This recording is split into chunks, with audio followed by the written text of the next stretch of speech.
ఈషత్ ప్రఫుల్ల సరసీరుహనారికేర భూగద్రుమాది సుమనోహర పాలికానా.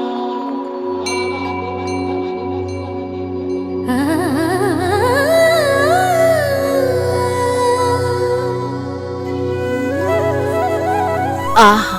ఆనాడు బాలకృష్ణుడుగా మీరు రేపల్లెలో గోవుల వెంట తిరుగుతున్నప్పుడు కలిగిన గోవుల పరిమళం నాకు గుర్తొస్తోంది. నాకైతే నీవు నీ సిగలో ముడుచుకుని నాకిచ్చిన ఆ మాలికల పరిమళమే గుర్తొస్తోంది. గోదా ఆమోదంలా అనిపిస్తోంది. గోదాదేవికి గోవిందునికి ఆమోదమైన ఈ పరిమళం మహాప్రసాదం.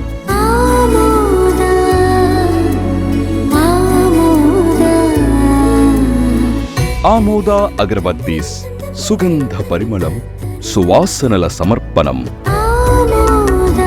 ఆమోద అగర్బత్తీస్, 6 రకాల అద్భుత పరిమళాలు. గోవుల పరిమళం, గోదా ఆమోదం, గోవిందుని ప్రసాదం. ఆమోద అగరబత్తీస్.